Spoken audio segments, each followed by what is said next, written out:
ឡូវនេះខ្ញុំអត់បារាំងទេអូខេខ្ញុំមានមុខបារាំងប៉ុន្តែបេះដូងខ្ញុំខ្មែរមួយទៀតខ្ញុំចូលសន្តិខ្មែរហើយ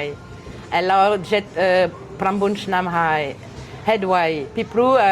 ឆ្នាំ2017ខ្ញុំមានបងអំទូនៅកែប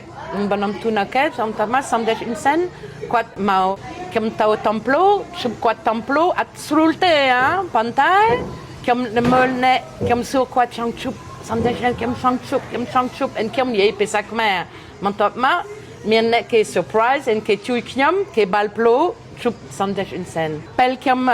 ជុំគាត់ខ្ញុំមកដឹងខ្ញុំត្រូវការនិយាយអីខ្ញុំនិយាយ direct ជុំនេះសួរបងនិយាយប៉ុណ្ណឹងលំមប៉ុន្តែគាត់សំដេចគាត់អាយរដំណាប៉ុន្តែខ្ញុំនិយាយជាមួយបេះដូងខ្ញុំនិយាយជុំនេះសួរបង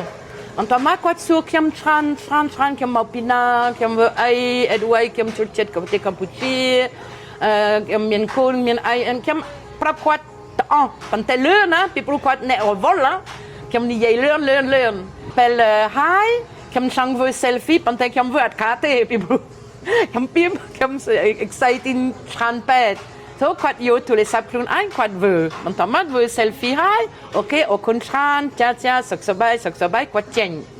ហ្នឹងខ្ញុំចាប់ផ្ដើមផ្ញើឲ្យតបមិត្តភក្តិខ្ញុំមកពីព្រោះខ្ញុំសប្បាយចិត្តមែនតើដែលមានអ្នកគេហាងខ្ញុំទៀតគាត់ប្រាប់សម្ដេចម៉ាវិនចង់អីគាត់សួរម្ដងទៀតអូនស្រីរស់នៅប្រទេសកម្ពុជាចង់រស់នៅរហូតឬចង់ទៅប្រទេសបារាំងវិញអត់ទេខ្ញុំចង់នៅកន្លែងនេះរហូតមែនតើខ្ញុំចង់ស្លាប់នៅកន្លែងប្រទេសនេះពីព្រោះឥឡូវខ្ញុំអត់មានគ្រួសារទេនៅប្រទេសបារាំងកូនខំព្រានៅប្រទេសកម្ពុជាសូខ្ញុំចង់នៅនេះរហូតតែមកគាត់និយាយអូនស្រីចង់ចូលសន្តិខ្មែរអត់មកខ្ញុំញោម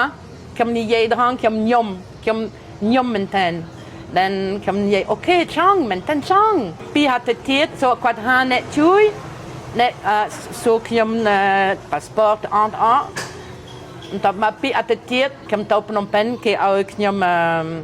សឡុកដោយខ្ញុំចូលសន្តិខ្មែរហើយឥឡូវខ្ញុំមានតែសញ្ញានៅបានទៅ9ឆ្នាំ